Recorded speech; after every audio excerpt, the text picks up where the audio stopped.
On today's show, NASCAR 2011 developer interview and preview, Gunnar glasses, and more.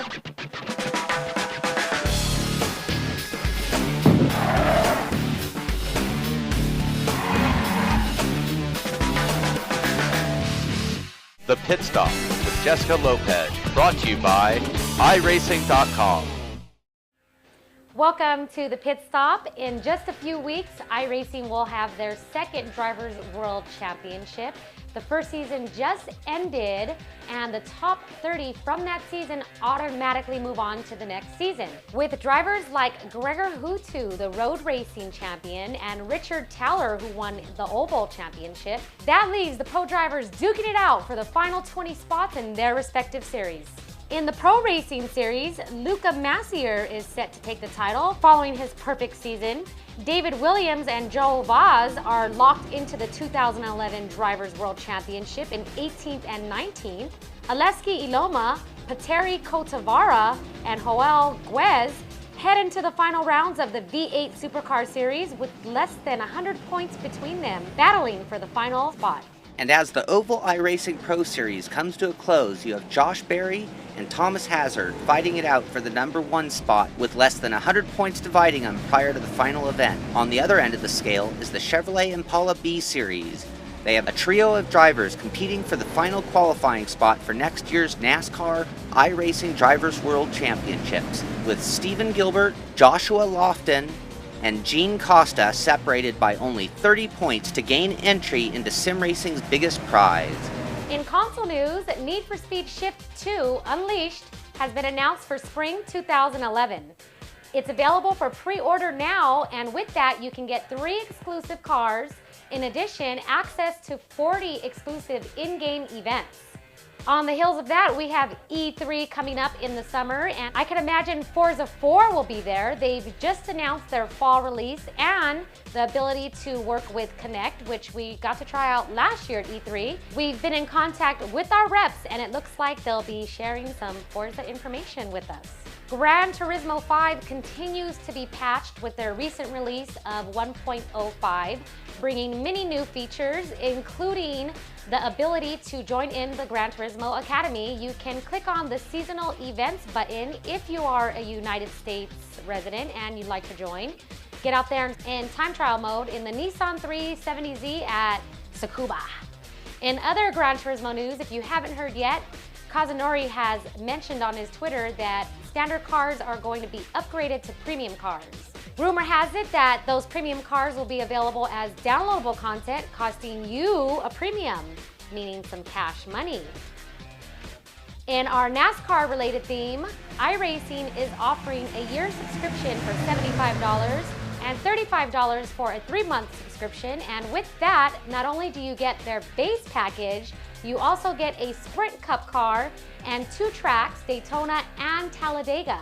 Head on over to iRacing.com/NASCAR-promo. Thanks for watching the Pit Stop. You've been fueled. Welcome to episode 94 of Inside Sim Racing. I'm Jessica Lopez. I'm Darren Ganji. And you just watched the Pit Stop. Hope you didn't mind us starting the show with that today. I didn't mind. I didn't mind either. I liked it. Thank you very much. You're welcome and very you guys much. are probably wondering what these are here. Some Gunnar glasses. Look at my shades. Yeah, these are basically to help with glare when you're sim racing. We're going to tell you all about them here in a second. Sean and Darren put together a tech tip segment telling you all about these Gunnar glasses, so here it is. We're for a, what do you want to call this? Tech tip? Not even Kinda. really review. We're not going to shabammy. We're not going to rev scale these. These are just something cool, but they're not really for sim racers specifically. I don't know if I would call them cool either. Well, now I think they're cool because I think they might be saving my eyes. We pretty much look like total geeks when we're wearing them, but you know what? They are cool because, first of all, we're not endorsing these. We're not getting paid. This is not an infomercial. The way we found out about these is Warren, who works with us on the show here, is Gamer, and Tommy both saw advertisements for these things. I think one of them saw a billboard and one of them saw an ad in a magazine, I don't know, something like that, and said, maybe you should get in touch with these guys and see if they'd like to send us a set to review. You know, we're in front of monitors all day long. All day. So we thought, hey, what a perfect item to review. And so anyway, we're not really reviewing them, we're showing you what these are all about. And these things really make a difference. They end up something you end up dependent on, I think. Yeah, I don't wear glasses, and it's funny, now I sit in front of the monitor, mainly for my, doing my work. And I go reaching for my glasses, and I have perfect 20/20 vision, so it's kind of funny. Yeah, it is kind of funny. For me also, there are certain things in life that I've always feared, common sense things like cell phones. Is it healthy to have it? When I sit at my desk, I've always wondered how much damage am I doing to my eyes being this close to a monitor all day long. Yeah, and there's like this glow that Yeah. you like almost feel now, especially when you're not wearing them, that it can't be good. No. Especially as close as we're sitting. I'm sitting in front of like a 28-inch monitor, and you know, I'll pull up an email and it's just this, I must be going like snowblind at one point. Yeah, and like before, I always sensed it. Now when I'm not wearing these, I actually feel the energy coming off my monitors. And again, just not quite healthy. These help that glare, that overpowering that's hitting you, really cut it down. Yeah, these go for about 79 bucks. And some of the things it says on Gunnar's site, by the way, gunnars.com is where you can check them out. 2 N's. With an S. But it says, enhances detail for sharper, clearer vision, increases visual endurance, reduces glare and visual noise, decreases eye fatigue, and provides contrast for greater visual efficiency. I agree with every statement on that list. Yeah, I do too. It does all of those things. One of the things I noticed, it seemed like things were a little bit magnified. So I don't know if they've added a little bit of a magnification to it or what, but things do seem a little more crisp. You know, we've been playing a lot of Gran Turismo, F1 2010, iRacing, and it just seems, especially text, it seems a lot more crisp. And then, you know, when I'm doing my, you know, daily blogging and email, stuff like that, it definitely makes a difference. Yeah, it's more clear. The other thing they said in that was the contrast, and these are not 3D glasses, but the difference in contrast I'm getting on my same monitor almost gives more depth. I'm not going to use the word 3D. It gives more depth of field to the whole picture, and I mean, it goes a long way. Now, they do have a little bit of a tint. Let's see, let's hold them up to the, maybe you guys can see them there. But there's like a tint. And it, you got to get used to it a little bit, I guess, but it's not bad. And you can get these in a prescription. Gunnar also makes, Sean mentioned 3D. They do make a 3D glass, which we don't have. I haven't tried those. And they do make sunglasses. So I guess Gunnar's in the business to make optics. Quite a few things, yeah. I gotta say, these aren't heavy duty. These are a little on the flimsy side. Actually, one of my my arms popped off here, but they snap right back on. So I mean, built to last. I've actually dropped them a few times and they haven't broke. They are very lightweight though, so you'll not really notice them. You'll forget they're on this your is head. actually like a plastic here. Mine are Major League Gaming sponsored. Are yours? Yeah, mine are also. Mine are the silver. Yeah, they're Major League Gaming sponsored. But yeah, I highly recommend them. Gunnar Optics for computer gaming, PC, anything really. I mean, I'd recommend, especially if you're sitting close to a monitor, definitely recommend if you want to save your eyes. Yeah, and I'm sure some of you out there like us felt like you were exposing yourself a little too much, so you might want to check these out especially. You may be exposing yourself too much. I don't know. See you guys later.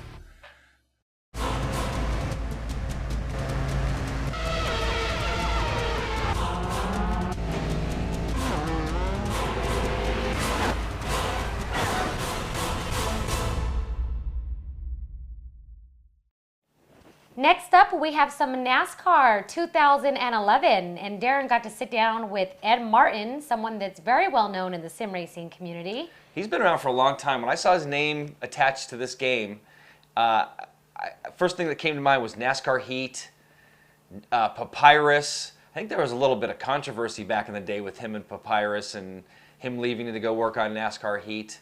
And then EA, and then now he's with Eutechnyx. Yep, he's a vice president, right? Executive vice president, yeah, on the North American end. And Eutechnyx is in the UK, and you know, they just did Ferrari Challenge and Supercar Challenge. All right, well, here's Darren's interview with Ed Martin.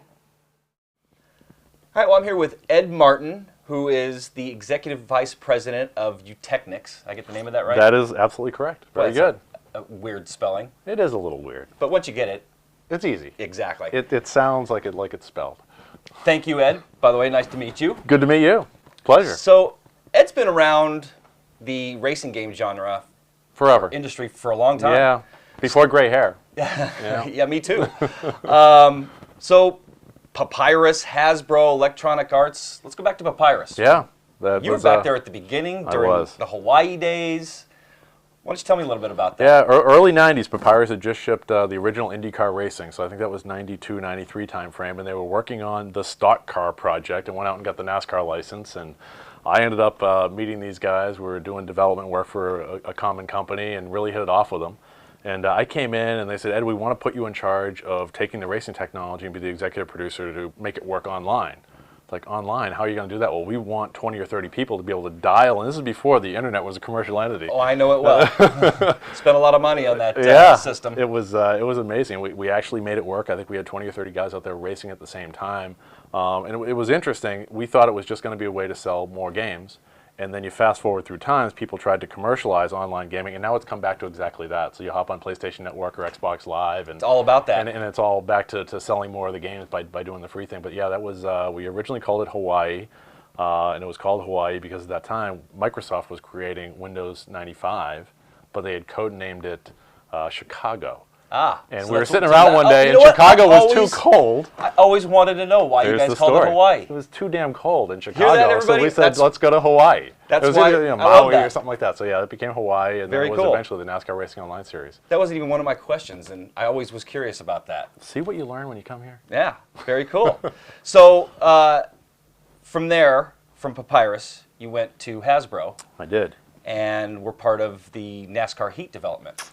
I was, which was actually, ironically, a bunch of former Papyrus guys working together to create this NASCAR Heat franchise, which to this day I still love. I'm really, really proud of that game. And it's where we kind of brought the personalities of the sport in for the first time. You know, to create the racing environment is obviously the core of the game, but how do you go beyond that? The fans are fans of the drivers. You know, they want to race against Dale Earnhardt Jr. and Danica Patrick and, you know, Joey Logano and all those guys. So how do you bring them personally into the sport? And we really did that with videos and challenges, and that was really a lot of fun to work on. Yeah, I remember that stuff. That was really cool. And it's amazing that Heat today is still being modded. There's a group out there called the Mod Squad. I don't know if you're familiar with it. I am. You want to give a shout out to the Mod Squad guys? Go Mod Squad. Glad you're still playing my game after all these years. And, you know, that thing's amazing. After 10 years, it's still being modded. And I'm sure you're proud of that. Very proud. I mean, I've said many times that is the game I'm most proud of because it really sort of shook things up. We created 3D physics in the game for the first time. We got 43 cars out there. We had really cool online racing. We created a simple-to-drive learning mode in the game, but also had the depth of the sim. Again, it was ex-Papyrus guys that did it. So we were really able to go high and low with the game, and it appeals to a lot of people. And that's probably why it's still out there in a heavily modded type of game, because it still resonates today, which is amazing. That was 1999 or 2000 we shipped that. Right. That was about midway through the gray hair probably for me, but it was really quite a while ago, but that's really a testament to the technology we created way back then. Exactly, and you mentioned the 3D physics, and people wouldn't be running it today if it didn't have a decent physics engine as far as the back end goes. So that's right. I mean, people take for granted all the things that we trailblazed along the way. I mean, 43 cars on a console, you'll never do that. 3D physics on a PC, you'll never do that. Now it's all just taken for granted, but man, when we sat down to do that, that was some hard work to create this stuff. So yeah, you've been on the ground floor of sim racing. Yeah, it's really been it's been a fun ride. So then from Hasbro, you went to EA. I did. I got a phone call after we shipped NASCAR Heat. We had done very well on the PC, and we'd shipped the console, and the folks at EA Tiburon gave me a call. They were moving the NASCAR franchise from the California studio to the Florida studio. Tiburon is where they create Madden football and NCAA football. And they sent it down there and said, hey, we're building a NASCAR team, and we'd like you to come down and build it for us and run it for us. So they convinced me to move down to Florida, which I got to admit, I've got 3 kids. They didn't mind living that close to Disney World. I can imagine. It wasn't that bad. Yeah. So went down there and created everything that was called NASCAR Thunder at EA were the games I created. I changed the name to that, and then after I left, coincidentally or not, I'm not sure, they took the Thunder name off of it. So if it said NASCAR Thunder, I did that at EA. So at Electronic Arts, you were part of working with that ISI engine, or that technology. Yeah, ImageSpace, we created a PC product using the ImageSpace, the ISI Formula One engine that they had done for EA along the way, and it was an okay game. I would say I'm a lot more proud of NASCAR Heat and NASCAR Thunder and many of the other games that I was executive producer on. But you know, we needed to get a PC product out in the market, and Papyrus's license was about to expire, and we weren't sure exactly what was going to happen with it. And you know, thank God Dave Kemmer and John Henry got together, and iRacing, and that all ended up living on, because I'm not sure that EA was really that determined to create great PC racing sims. At the time, they were much more going after the consumer. Interesting. Yeah, and I agree with that. Okay, so moving forward, Technics got in touch with you, what, about a year ago? Yeah, I'm like the bad penny of NASCAR racing games. It was a little bit over a year ago. Last fall, actually, I got a phone call from NASCAR saying, hey, Ed, we've got this new licensee. It hasn't been announced yet. This company over in the UK called Technics, and I honestly didn't know a lot about them at the time, but obviously know a lot about them now that I work for them. But sort of dug into them a little bit. They've been around for 24 years. We're going into our 24th year. I didn't even know that. And Technics has done nothing but motorsports games for 20 plus years. Wow. So the history and the technology and experience that they're building from to create this is amazing. They've done Ferrari Challenge and Supercar Challenge, games like that. But they had never taken on something of the magnitude of NASCAR. When you get 43 cars out on the track, it's a whole different beast to make something like that happen. And so all the personalities too. And all the personalities. How do you make it look and feel like NASCAR? And it was a challenge. But what was interesting is they had an amazing physics engine. They had a great base to do replay engines and all the core things that you need. Had to build all the NASCAR tracks though. So there's 23 in the game. Right? We've already added Kentucky. I managed to build the new stands at Kentucky before they actually exist in the real world. Nice. But all the cars, all the tracks, all the drivers. How do you make 43 cars handle independently? You know, Bobby Labonte is going to drive different than Dale Earnhardt Jr. is going to drive different than Kyle Busch. You need to replicate that in the game. And the technology is certainly at the point now that you can make it very, very real for the player, saying, oh my God, I'm coming up on Kyle. He's not going to give. Oh, I'm coming up on Joey Logano. I can probably rattle his cage a little bit. He's a rookie. Or, you know, I'm coming up on Matt Kenseth. He's a good guy, he'll let me by. They all really react like that. It's almost kind of scary in the game. That's and cool. Then you get the drivers to actually play against themselves. Like, I don't drive like that. It's like, yeah, let's go to the tape. Yeah, we pulled all the telemetry data. You really do. That's how we based it. So speaking of the driving, let's talk a little bit about the physics engine. You guys are trying to go for a broad range from the beginner with some traction control, ABS, that type of stuff, all the way to not full hardcore sim. You've said you're not going for the iRacing crowd. Yeah, I mean, iRacing has an amazing product, an amazing system out there, and built on amazing technology. And for the real hardcore sim guy that wants to experience NASCAR like Dale Earnhardt Jr. really does, that's just a phenomenal way to do it. That said, we do on a console want to create the ultimate sim. But we also want to make it approachable. It's always, you always say, oh yeah, I want to make it easier, I want to make it more approachable. It's easy to say, but very hard to do. You know, if there's 40, 50, 60 million NASCAR fans, NASCAR has 75 million fans. You know, how do you appeal to that mass audience? Because they've all got TV sets. Half of them are supposed to have video consoles. Right. So why aren't you selling 20 million copies of a NASCAR game? And that's because I think that the games haven't brought people in and given them a path to upgrade. They've either been too simple and arcadey, like NASCAR kart racing or something like that, right? And then there's no depth, so it's like, okay, I'm done with that. Or they're very difficult to get into an approach, and I'll blame myself. You know, I've created these games for a lot of years. Right. I've never truly succeeded in making that perfect game. I don't know if the perfect game can be created, but I think what we've done with NASCAR, the game 2011, really has come a long way to do that, where it dynamically adjusts to you throughout. And sort of brings you up and hopefully makes you a better sim racer, but lets you start as, hey, the novice racer just getting out there behind the wheel. Well, and racing games are definitely unique, where it takes driving skill to be good at. I mean, anybody can pick up a controller and bang around the walls, and create some wrecks, but to do it good and to be good at it and be consistent, it takes time and practice, and you need to be a decent driver. So absolutely. So I can understand where you guys are coming from, wanting to go for that broad range. And but even the hardcore sim guy, every once in a while wants to go play Mario Karts or something, right? And I'm a perfect example. Yeah. I love the Sims, I love iRacing and all the really hardcore stuff, but I want to break from them once in a while, and I want to just be able to plug in a wheel and just sit at my couch or whatever and Just have some fun. go wreak havoc. I mean, we Exactly. on Mario Kart. I'm not saying that, but the damage model we've created in the game, we've made it because people really like to see that. There's no threat of death in this game. You can always hit the reset button. Yep. Everybody's alive. Everybody's good. But people want to be able to go out there. And I'll tell you, I know everybody's going to do it. You're all going to do it. Admit it. You're going to get in the game. You're going to do a 180. At Talladega, you're going to barreling down the backstretch. One of the first things we did. We did, Yep. exactly. Too. Let's check the damage model. Yeah, let's go check it. Combined speed of 400 miles an hour and see what happens. Yep. You can never do it in the real world. It never happened in the real world. But the way that it happens in here is what would actually happen. And NASCAR's, I mean, running so close, there's lots of carnage happening, especially at like Talladega, Daytona. So you really need to have that in the game. Yeah. And Very damage much is so. a big part of it. I mean, Yeah. if you don't have it, some of the new games, some of the games that just came out, weak on damage. Don't need to go into which ones, but No comment. yeah, you guys have No, we're definitely really taken proud of that. We really you've are. taken Thank it you to on another that. level. I mean, we've got the way that it happens to the car is different every time you hit it. Bits come off of the car. If you run over them, you'll cut a tire. They're perpetual objects on the track. The netting in the window moves. If you can get your car up into the catch fence, not that I recommend that, but if you do, if you're in a wreck, you get in the catch fence poles move. They rip your car to shreds. The one thing we make sure is the driver's always safe in our game. Nice. We always do that. So, Kyle Busch is always going to walk away safe and healthy, but you can really beat the heck out of him. That's for sure. Wheel compatibility. You guys going to be compatible with all the wheels out there on both systems? All the major wheels we're compatible with. Force feedback. We've still got a little bit of tweaking and tuning to do. I know we were racing it today, and we got some great comments from you, and we'll take that back to the development team. Thanks. But definitely compatible with all the major wheels that are out there. Yeah. Cool.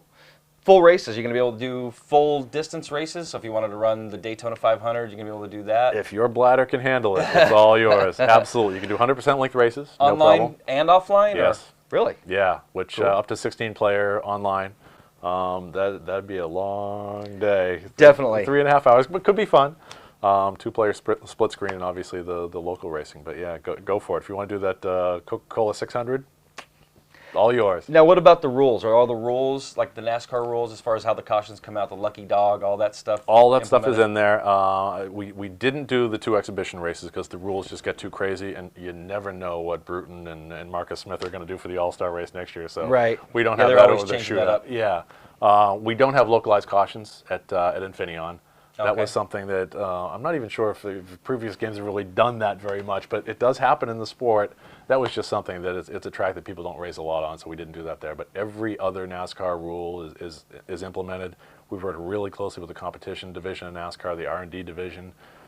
They're like watchdogs for us. It's been a lot of fun, and they did, kind of with our game too. They said, "Have at it, boys, and have some fun." So that we've been able to do a lot more with smoke and flames and sparks and damage and stuff. Very cool. So PS3, Xbox 360, any plans for the PC? Not right now. We do have the rights to do a PC game. We're taking a look at it. We kind of feel that right now iRacing's got a fantastic product out there, and that's kind of where that racing market has gone to the sim end of things. I wouldn't count us out. We're certainly having discussions about it. But to come out the door, the big deal was to go with the Xbox, the PlayStation 3, and also the Wii. I was going to ask you about that. So what's going to be the differences? Because that's definitely not as powerful as these two systems. Yeah, but it's amazing what we're able to do with it. You've got 43 cars, pretty much everything that you want to do. The damage is not as spectacular. Updates are obviously not possible on the Wii. You don't have a big honking hard drive in there where Right. we can download things. Where on the PlayStation 3 and the Xbox, it ships with the 2010 paint schemes and tracks and cars and so forth, but we're going to give everybody a free update and give everybody the 2011 season as well, so you'll have 2010 and 2011. Oh, nice. On the PlayStation and the Xbox, you can't do that type of thing on the Wii. But pretty much everything else, believe it or not, is there on the Wii. It's definitely not the power of the Xbox, but it's still a good time. What's interesting, and back in my day when I was at EA, we were still talking about GameCube and doing games on that. Nobody's ever done a NASCAR sim game on the Wii. No, There was a NASCAR kart racing by PC, Right, that was right. by EA, that was after I left. Yeah, but nobody's done a sim on that. Yeah, the last NASCAR from EA wasn't on the Wii either. Yeah, so we're pretty excited about that one. It really came out great. There's compromises you have to make because of the hardware platform, but there's also things you can do. That the controllers are just so Right. neat, and you can do things. And it doesn't really work with Kinect or something like that, where you're just going to sit there with hands not holding on to anything. But when you get that Wii motion controller in your hand, it's Do really something a with fun it. experience. Yeah, it is pretty cool. So, do you have a firm release date? I know you're looking for February. Daytona, that's the goal. Hopefully we'll be out before the green flag flies in the Daytona 500. The team, as we speak, is literally sitting over in the UK offices and our art offices over in China as well, just trying to stomp out bugs and get this thing done and make it in time. Great. Well, we're looking forward to it. Thank you. Thanks for the first look, and thanks for taking the time to meet. Great meeting you, by the way. I've heard your name in the industry forever. And when I heard that you were involved in this, I'm like, wait, Ed Martin. I know that name. I know that guy. I've heard that. He's still alive? I thought he died years ago. Well, I remember hearing that you were involved in Hawaii and 10 and all that. So it's been great meeting you and talking to you about all that. And a pleasure. I'm sure we've seen each other online racing. We just Probably. never met in person. Yep. So good to finally meet in person. Thank you. Thank you, Ed. Have a great day. You too. Thanks.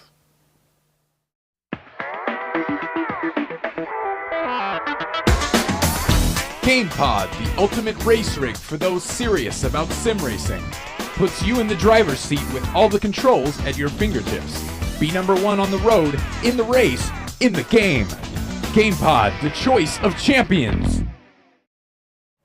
So it's a pretty big deal for you guys to head over to Activision's headquarters in Santa Monica and getting to meet Ed Martin. Yeah, you know, I've been playing Activision games since I was a kid, Pitfall and all those ones that were on the Atari, and you know, walking through the doors, it dawned on me how big Activision is now. Call of Duty, Guitar Hero, Warcraft, StarCraft, and you know now they're distributing this for you Technics. But yeah, it was really cool. And you guys did your usual bring your own wheel to location? Yeah, we always try to throw a little intimidation tactic down on the developers and bring our wheel. This time we brought a wheel that they said was compatible. We brought the Microsoft Xbox 360 wheel with a stand. So, yeah, it's pretty cool. All right, so you guys got to take NASCAR 2011 for a spin with the wheel that you brought. Yep. So let's take a look at what you guys think. So as usual, we showed up gear in hand. Yeah. Probably intimidating the crap out of the developers and going, oh my God, what are these guys going to do? We're getting a reputation. Which is really cool. But anyway, so we showed, this time we actually came a little light. We came with just a accelerator wheel stand called the couch rig. Had a feeling we were going to see a couch there. Sure enough, we did. Yep, worked out great. Or some kind of chair that would work well with it. And we just brought the Xbox 360 wireless wheel because they told us it was compatible. Yep. And so, needless to say, we tried it on the Xbox 360. And this was a pre-release version on a debug kit, which we don't even have, so we couldn't even bring a copy back to the studio. And before the interview with Ed, we got to sit down with it and turn some laps with it with the wheel. Quite a few laps. And I mean, if you go back in time to when we did F1 2010, I mean, again, this is such an early release. This is not even close to what we're going to see. Well, I mean, it's probably pretty close, but this is not the final version. We weren't getting some of the full effect of the game, but we got a lot of time to try it out. And it's not running optimized. You know, they haven't packed a lot of the files, so there was definitely some issues, and we're not going to really talk about them because it wasn't a final. It wouldn't be fair to the guys, to the developers at Technics and Activision for us to rate this or anything, but just tell you about what we saw. And it's to give you an effect of what you're gonna get to see. Like when you go to the car show and they have the thing up behind the ropes on the carousel, you can't go check it all out, but you're definitely getting a preview of what's to come. Exactly. So we got that, and our first impressions are graphics just looked incredible. The damage, I mean, just some of the damage modeling was just unbelievable. Yeah, like the sheet metal comes away, you see all of the roll bar underneath. I mean, really incredible damage. My biggest concern for this title is going to be, can the console handle 43 cars? Yep.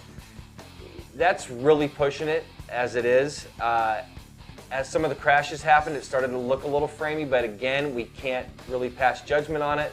No, but we can compare it to other games, and no one else has really tried that big a field at the same time and gotten good results. So not on the console. No. Definitely not. Now, speaking of comparing it to other titles, F1 2010 of the console. Yeah. I mean, for NASCAR. Yeah. For the NASCAR fans, it's definitely going that route. Yeah, it gives you that whole living the life feel, kind of. You're working out of your garage, or A little more gamey than that, though, with Yeah. the challenges, has some challenges. And Yeah. you just mentioned one of the things you don't like about racing titles. You don't remember? No. Cutscenes. Oh gosh, yeah, cutscenes. It's just like, yeah, you're not even playing a sim if it goes to a cutscene. It's all game if it's a cutscene. Yeah. But you never know. So maybe you can turn those cutscenes off, but yeah, that was kind of a bummer. But it looks like it's going to be pretty cool. It looks like it's going to cater to that niche, that genre that has been wide open since NASCAR 2009 and EA. And, you know, is Ed Martin going to do what he did with NASCAR Heat or do what he did with some of the Electronic Arts? No offense, Ed. No, but this is the pressure that falls on the shoulders of having that franchise or that title. Well, it's really Technics. They brought Ed in, you know, so they had plans, as far as I know, long before Ed came on board for this. But I wish him well. Looks really cool, and we're looking forward to doing a full test on it and shabamming it when it comes out. They're looking at a Daytona 500 release in February, and we'll definitely be all over it. And been in touch with their PR guys, and they're really good to us so far. So we should have lots of great stuff. Any more you want to mention about it? No, Force feedback was a little weak. Again, when we tried F1 2010 pre-release, it was practically dead. Now it's some of the best on the console, so we can't really, you know, we're not going to really tell you or give you too many impressions because it's not really fair to. No, and again, this is just a preview, and I think the only thing that I want to say is, again, with a title this important, that a lot of pressure is on. This is a title that's going to sell a lot of copies, whether it's good or bad. So it's just going to make sort of a lot of people fans or not fans of sim racing. Well, and it's going to introduce a lot of people to Technics. You know, most of their games have been European. Now this is going to hit the North American shores, and you know NASCAR's huge here. And if you don't make those fans happy, you're pretty much done. So yeah. Hope you guys get it right on the first time. So far, looking good. I mean, we were impressed with a lot of stuff. Definitely need some work, but looks like they got something good going. Definitely. That's going to wrap it up. Hope you guys have enjoyed this 94th episode of Inside Sim Racing.